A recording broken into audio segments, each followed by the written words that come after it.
E aí, pessoal, tudo bem? Bem-vindos a mais uma edição do podcast Sessão às 6. Para quem não me conhece, muito prazer, me chamo Lucas Ribeiro, sou criador e apresentador desse projeto maravilhoso. E no episódio de hoje vamos falar sem spoilers do surpreendente e polêmico live action da Disney, lançado diretamente no Disney Plus, Pinóquio. Se você conhece alguém que assistiu ou ainda está indeciso se vale a pena conferir ou não, manda esse podcast para ele, para ela, assim você ajuda o projeto a alcançar mais pessoas. Também temos o Instagram, @sessãoas6, onde não só ficam por dentro sempre que um projeto novo é lançado, mas também fica mais fácil de trocar uma ideia com vocês, então espero vê-los lá.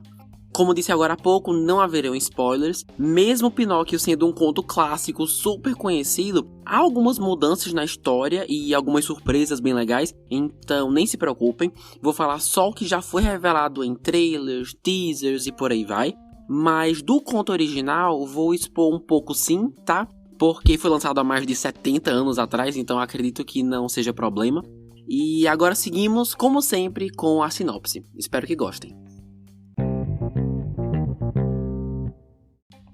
Gepeto é um solitário marceneiro que deseja que Pinóquio, o boneco que acabou de construir, ganhe vida. Seu pedido é atendido, mas a desobediência de Pinóquio faz com que ele se perca de casa e embarque em uma jornada repleta de mistérios e seres fantásticos que o levará a conhecer de perto os perigos do mundo.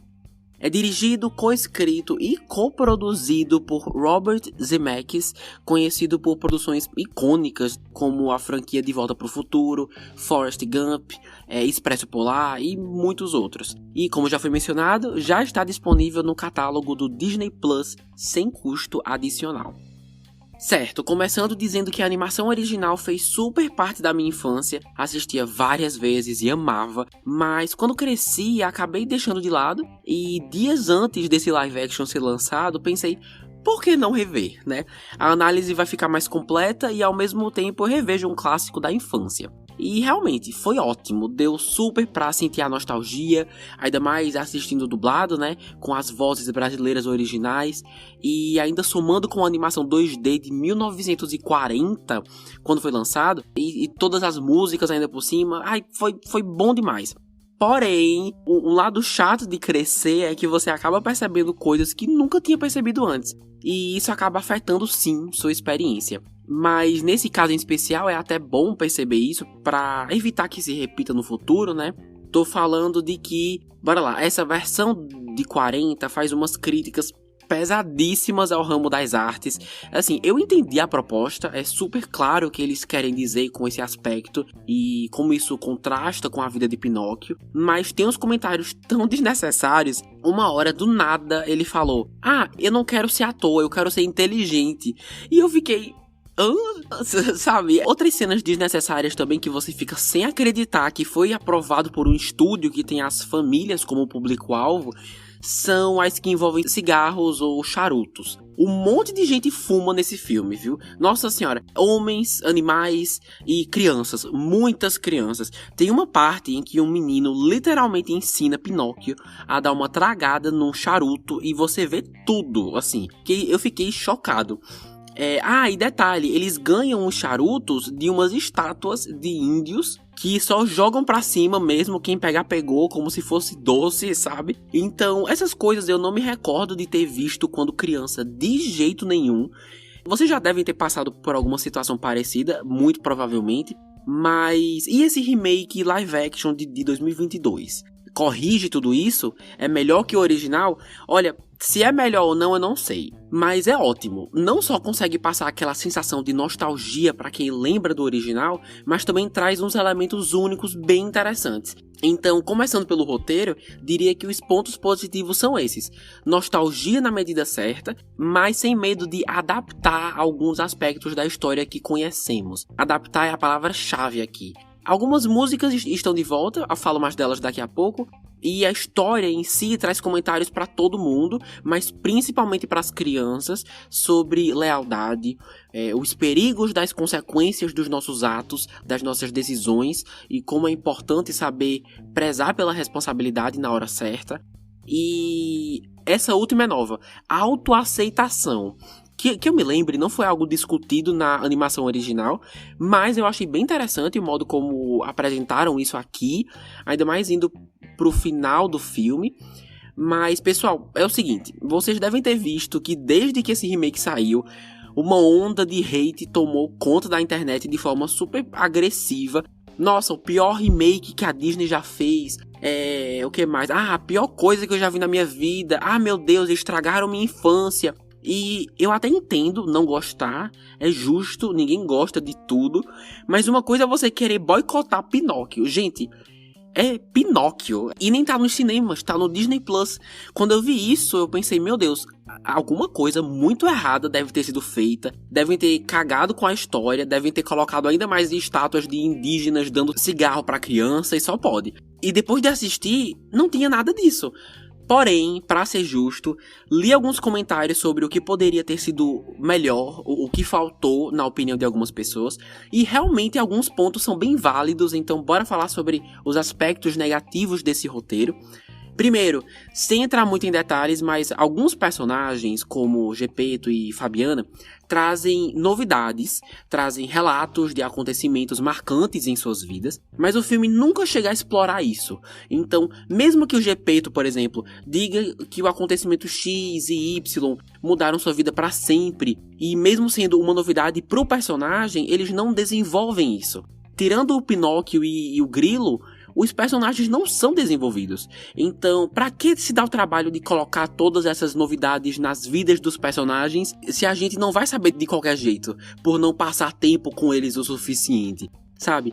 Quem já assistiu ao filme deve lembrar do que eu tô falando, mas um outro aspecto que faz falta também é a mentira.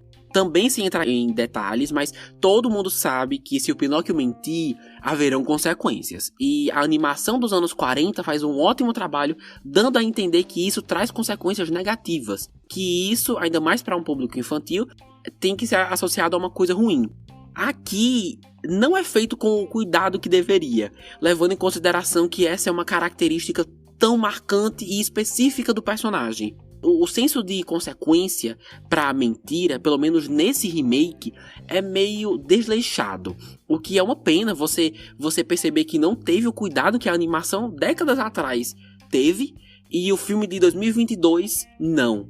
Então, esses aspectos em geral são os que eu mais vi as pessoas comentando e que realmente poderia ter sido mais caprichado por parte dos roteiristas. Bom, em relação à nostalgia que eu mencionei agora há pouco, grande parte do porquê funciona tão bem são os aspectos técnicos.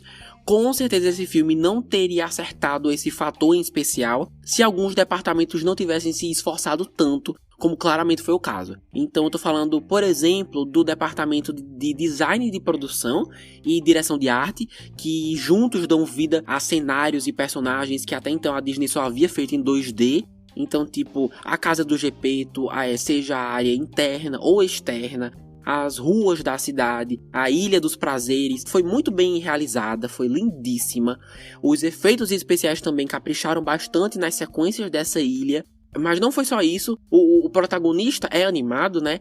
E mesmo vendo uma galera insatisfeita com o design do boneco, pra mim, eles encontraram um jeito de ficar exatamente na linha entre muito cartoon, muito 2D e realístico demais. E realístico demais nem sempre é a melhor escolha, né? Só perguntar pro live action do Rei Leão. Mas aqui Pinóquio tá muito bem realizado. Suas articulações, a flexibilidade, o jeito de andar, super fiel à animação, não poderia ter pedido nada mais fiel. Muitos personagens são 100% animados, na verdade, e todos convincentes.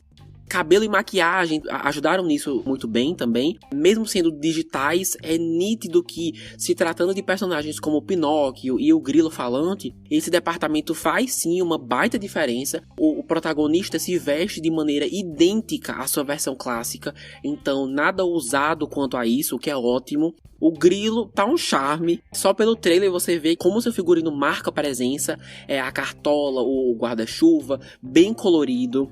A Fada Azul está perfeita, de longe a personagem mais visualmente hipnotizante de todo o filme, mas dos personagens falo mesmo daqui a pouco. Já as músicas, porque sim, a versão original é o musical, eu tive que rever pra me lembrar disso, porque nem eu lembrava. Surpreendentemente, poucas realmente estão no filme.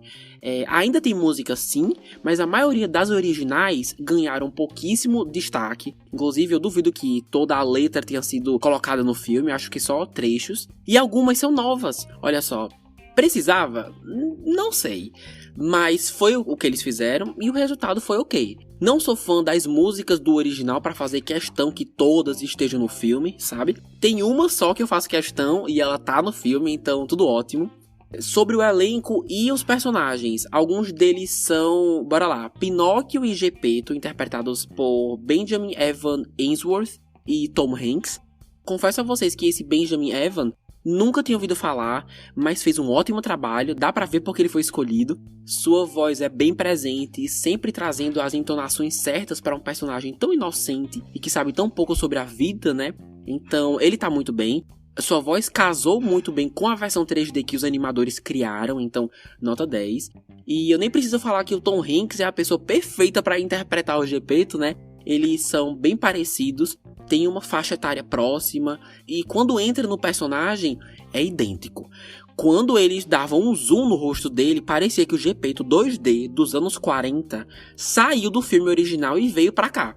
Porque tá impecável. Toda a caracterização, o cabelo, as roupas, até o formato do nariz do Tom Hanks, mano. Não sei se o formato sempre foi aquele ou se teve alguma maquiagem ali no meio, mas pra mim tá impecável. Sua performance também, digo mesmo, um cara que tem a vida mudada radicalmente quando o seu boneco de madeira ganha vida, né? E o ator vende absolutamente tudo muito bem, então outra nota 10. Mas temos também Grilo Falante e Fada Azul, interpretados respectivamente por Joseph Gordon-Levitt e Cynthia Erivo. Eu concordo com o comentário que eu li dizendo que o cara tá irreconhecível aqui, no caso, sua voz, né? E realmente, quem já viu filmes com ele no idioma original deve ter percebido que ele tá realmente se esforçando para entrar no personagem com uma voz super diferente aqui. Mas isso não é ruim, ele também casa muito bem com a proposta do personagem, um ser bem pequeno, mais sábio, com muito a dizer. Então é outro ator que, mesmo usando apenas a voz, faz o melhor que pode e foi mais do que suficiente. Agora, a Fada Azul, mano, eu fiquei apaixonado pela sua caracterização. Não só Cynthia Erivo é extremamente talentosa, mas o jeito como foi visualmente pensada e executada é de cair o queixo. Suas unhas, seu cabelo, a maquiagem, o figurino, a varinha, até as asas, eu me desconcentrava toda hora com o design dela no geral, sabe? Saía glitter dela, a mulher brilha. Vocês têm noção quão legal é isso? Enfim, eu achei o máximo. Mas minha única questão é que ela apareceu muito pouco. Na versão original, eu acho que ela aparece umas 2 ou 3 vezes na história. E aqui apenas uma, o que devia ser um crime. Mas pelo menos ela cumpriu seu propósito. E Cynthia Erivo fez um trabalho excepcional. Bom, no geral, o live action de Pinóquio é super fofo, mais sofisticado, com ótimos aspectos técnicos, visuais, ótimas atuações e dublagens, e apesar de que poderia sim ter sido melhor, desenvolvendo mais alguns personagens como Gepeto e Fabiana, um roteiro mais fiel à famosa moral do protagonista envolvendo o conceito de mentira e mais alguns detalhes aqui e ali, no fim das contas mantém a fórmula do sucesso, na minha opinião, que a Disney tem feito na hora de adaptar contos de fadas em live actions, que é justamente o quê?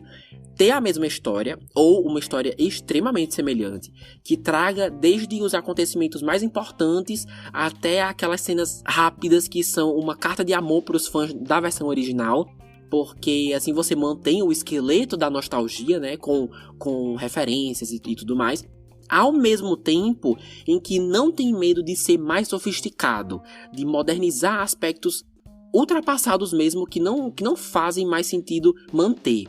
Assim como filmes considerados sucessos de bilheteria como Aladdin e A Bela e a Fera conseguiram replicar isso muito bem, preservando aquela magia maravilhosa da Disney, acredito que Pinóquio também consegue se sair muito bem por continuar seguindo essa fórmula. Ah, é o melhor live action? Não. Esses outros que mencionei agora são bem mais fortes, mas Pinóquio cumpre o que promete, entregando uma aventura super gostosa de assistir em casa, com a família, com os amigos, com o cachorro, e ainda mantém aquela sensação de fofura e aconchego que um bom filme da Disney traz. Pelo menos na minha experiência foi assim, né? Não entendi o hate fortíssimo que tá ganhando na internet. Algumas reclamações aqui e ali até que fazem sentido, como a gente já discutiu. Mas levando em consideração a proporção descontrolada que tá levando, tanto de críticos especializados quanto do público geral, não entendo. Mas e vocês? Concordam comigo ou são do time que odiou esse remake com todas as forças? Se sim, me diz o porquê, porque eu realmente quero saber. Ah, e não pode ser porque eu não gostei. Não, vamos argumentar, gente. Pra um filme sofrer hate da internet de maneira coletiva, é porque algo muito de errado foi feito, e mesmo depois de ter assistido, ainda não faz sentido pra mim. Então, por favor, fiquem mais do que à vontade compartilhando suas impressões no Instagram, @sessãoas6, ou no e-mail, podcastsessãoas6@gmail.com, que eu adoro ler seus comentários. Então, no geral, pessoal, é isso. Vou ficando por aqui. Muito obrigado a quem escutou até esse momento. Espero que tenham curtido essa edição sem spoilers. Semana que vem volto analisando a mais nova temporada de uma série que eu amo de paixão, Arlequina. Então se liguem, não percam, sério, vai ser ótimo. Espero vocês semana que vem, então. Um grande beijo e até lá.